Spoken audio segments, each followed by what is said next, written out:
പറഞ്ഞിട്ടില്ല എങ്കിൽ അതങ്ങനെ പറഞ്ഞിട്ടില്ല എന്ന് പറഞ്ഞ് അത് തെറ്റായ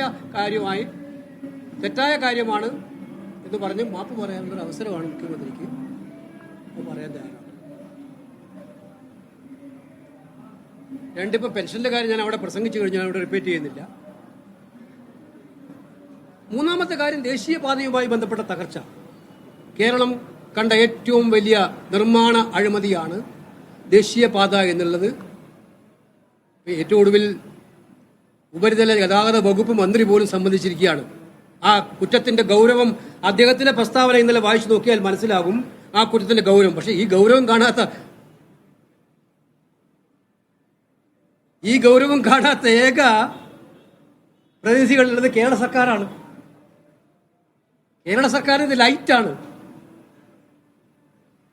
അത് ഉന്നയിക്കുന്ന ആള് അത് ഏത് ഭാഷ ഉപയോഗിച്ചിട്ട് വിവരിച്ചു എന്ന് ഞാനിപ്പോൾ പറയാൻ ഉദ്ദേശിക്കുന്നില്ല. ഉന്നയിക്കുന്നവര് ട്രാൻസ്പെറൻസി വേണം, ഇതിനകത്ത് അന്വേഷണം ഉണ്ടാകണം, കുറ്റം ചെയ്തവർ ആരായാലും ശിക്ഷിക്കപ്പെടണം എന്നൊക്കെ ആവശ്യപ്പെടുന്നുണ്ട്. ഇത്തരം കാര്യങ്ങൾ ആവർത്തിക്കാൻ പാടില്ല, ജനങ്ങളുടെ സുരക്ഷ ഏറ്റവും വലിയ പ്രശ്നമായിരിക്കണം എന്നൊക്കെ പറയുന്നവരാണ് കുഴപ്പക്കാർ.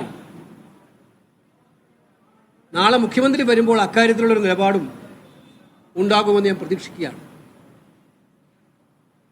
അദ്ദേഹം ആ കൂരിയാടൊന്ന് പോയി സന്ദർശിച്ചിട്ട് ഇവിടെ വന്നിട്ട് അക്കാര്യത്തിലുള്ളൊരു നിലപാടും കൂടെ പറയുന്നത് നന്നായിരിക്കും എന്നാണ് എനിക്ക് തോന്നുന്നത്. ഈ തെരഞ്ഞെടുപ്പിൽ ഏറ്റവും പ്രധാനപ്പെട്ട വിഷയം നിങ്ങൾക്കറിയാം. സമസ്ത ദുർബല ജനവിഭാഗങ്ങളുടെയും ശാപം പേറുന്ന ഗവൺമെന്റാണ് കേരളം ഭരിച്ചുകൊണ്ടിരിക്കുന്നത്. ഗവൺമെന്റ് പാവപ്പെട്ടവരിൽ പാവപ്പെട്ടവരായിട്ടുള്ള, ജീവിതത്തിന്റെ രണ്ടറ്റവും കൂട്ടിമുട്ടാൻ പാടുപെടുന്ന, അത് അടിസ്ഥാനപരമായിട്ടുള്ള തൊഴിലാളികളായാലും പാവപ്പെട്ട കൃഷിക്കാരായാലും പാവപ്പെട്ട അധിക വരുമാനമില്ലാത്ത സർക്കാർ ജീവനക്കാരനായാലും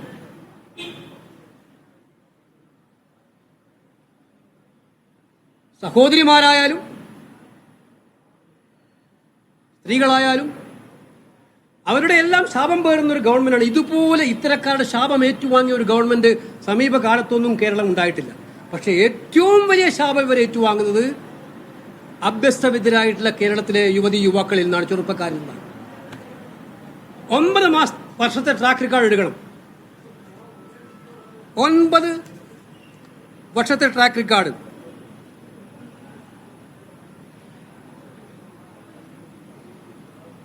പബ്ലിക് സർവീസ് കമ്മീഷൻ മെമ്പർമാർക്ക് ശമ്പളം കൂട്ടി കൊടുക്കുന്നുണ്ട്. പക്ഷേ അവര് നിയോഗിക്കപ്പെട്ടിരിക്കുന്നത് PSC ലിസ്റ്റ് ഉണ്ടാക്കി ആ ലിസ്റ്റുള്ളവരെ ഒഴിവുകളിൽ റിക്രൂട്ട് ചെയ്യാനാണ്. വനിതാ പോലീസ് കോൺസ്റ്റബിൾമാരുടെ സമരം നിങ്ങൾ കണ്ടതാണ്. ഒഴിവുകൾ ഉണ്ടായിട്ടും റിപ്പോർട്ട് ചെയ്യാതെ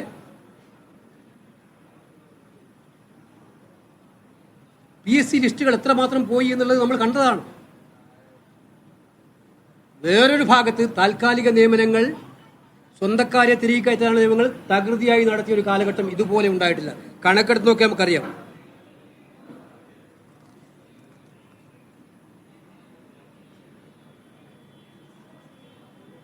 ഏറ്റവും ഒടുവിലത്തെ PLFS സർവേയില്, പീരിയോഡിക്കൽ ലേബർ ഫോഴ്സ് സർവേയില് 2023-24 കണക്ക് പ്രകാരം യുവജനങ്ങൾക്കിടയിലുള്ള തൊഴിലില്ലായ്മയിൽ ഏറ്റവും മുന്നിൽ നിൽക്കുന്ന സംസ്ഥാനങ്ങളിൽ ഒന്നാണ് കേരളം.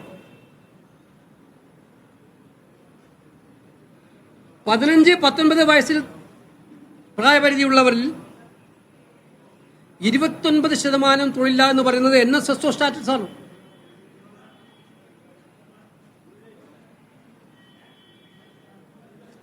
ഇത്രയേറെ തൊഴിലില്ലാത്ത ചെറുപ്പക്കാർ കേരളത്തിലുണ്ടാകുമ്പോൾ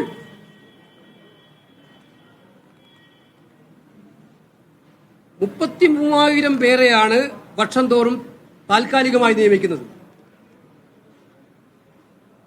ഇതിൽ 10,000-ൽ താഴെ മാത്രമാണ് എംപ്ലോയ്മെന്റ് എക്സ്ചേഞ്ച് നിയമനങ്ങൾ.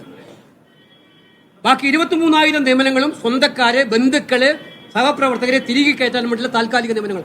ഈ പാവപ്പെട്ട ചെറുപ്പക്കാര് പാടുപെട്ട് കഷ്ടപ്പെട്ട് പഠിച്ച് PSC പരീക്ഷ എഴുതി എംപ്ലോയ്മെന്റ് എക്സ്ചേഞ്ചിൽ രജിസ്റ്റർ ചെയ്ത് അവൻ കാത്തിരിക്കുമ്പോൾ അവനെ കണക്കിലെടുക്കാതെ ഓരോ വർഷവും 23,000-ഓളം വരുന്ന ആളുകളെ, സ്വന്തക്കാരെ, പാർട്ടിക്കാരെ, ബന്ധുക്കളെ തിരികെ കയറ്റുന്ന ഒരു സർക്കാർ. അതുകൊണ്ടാണ് ഞാൻ പറഞ്ഞത്, എല്ലാ മേഖലയിലുള്ളവരും ശപിക്കുന്ന ഒരു ഗവൺമെന്റ് ആണെങ്കിലും ഏറ്റവും കൂടുതൽ ചെറുപ്പക്കാരുടെ ശാപം പേർന്ന സർക്കാരാണ് ഈ സർക്കാർ. അത് ഈ തെരഞ്ഞെടുപ്പിൽ ശക്തമായി പ്രതിഫലിക്കുമെന്നുള്ളൊരു കാര്യം സംശയമില്ല. യുവജന രോഷം സർക്കാരിനെതിരായി തിരിക്കുന്ന ഏറ്റവും ശക്തമായിട്ടുള്ള പ്രതിഫലനമായിരിക്കും നിലമ്പൂർ ഉപതെരഞ്ഞെടുപ്പ് ഫലത്തിലൂടെ വരാൻ വേണ്ടി പോകുന്നത് എന്നാണ് എനിക്ക് പറയാനായിട്ടുള്ളത്. പിന്നെ ലോ ആൻഡ് ഓർഡർ നിങ്ങൾക്കറിയാം, നിയമസമാധാനം ഇതുപോലെ തകർന്ന കാലഘട്ടം ഉണ്ടായിട്ടില്ല. മയക്കുമരുന്ന് സർവത്ര വ്യാപകമാണ്. മദ്യവും മയക്കുമരുന്നിനും പ്രവർത്തിക്കാനുള്ള അന്തരീക്ഷം ഒരുക്കി കൊടുക്കുന്ന ജോലിയാണോ ഈ സർക്കാരിനുള്ള ജോലി? ഇന്നും ഇപ്പൊ ബ്രൂവറിക്ക് പോലും ഇളവ് കൊടുക്കുന്നതാണ് കേട്ടത്. അപ്പൊ ഈ കാര്യങ്ങളൊക്കെ പ്രതിഫലിക്കപ്പെടുന്ന ഏറ്റവും ശക്തമായി സർക്കാർ വിരുദ്ധ ജനവികാരം പ്രതിഫലിക്കപ്പെടുന്ന ഒരു ഇലക്ഷനായിട്ട് ഈ ഇലക്ഷനെ മാറും എന്നുള്ളൊരു സംശയമില്ല. അതുകൊണ്ടാണ് ഞാൻ ആമുഖമായി ആത്മവിശ്വാസം പ്രകടിപ്പിച്ചത്. എല്ലാ പഞ്ചായത്തുകളിലെയും പ്രവർത്തകരുമായിട്ടൊക്കെ സംസാരിച്ചപ്പോൾ എനിക്ക് മനസ്സിലായത് ഈ തെരഞ്ഞെടുപ്പിൽ അതിശക്തമായിട്ടുള്ള ഭൂരിപക്ഷത്തോടെ UDF നിലമ്പൂരിൽ തിരിച്ചു വരും.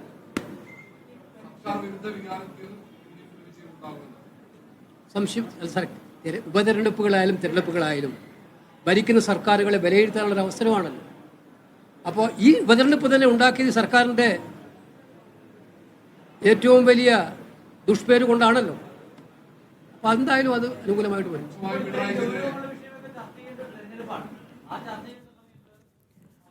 KC വേണുഗോപാൽ മാധ്യമങ്ങളോട് സംസാരിക്കുകയായിരുന്നു. KCയും നേരത്തെ MM ഹസൻ ആവശ്യപ്പെട്ടതുപോലെ മലപ്പുറം പരാമർശത്തിൽ ഒരു മാപ്പ് പറഞ്ഞ് മുഖ്യമന്ത്രി ജില്ലയിലേക്ക് വീണ്ടും എത്തിയാൽ മതി എന്നുള്ള അഭിപ്രായത്തിലാണ്.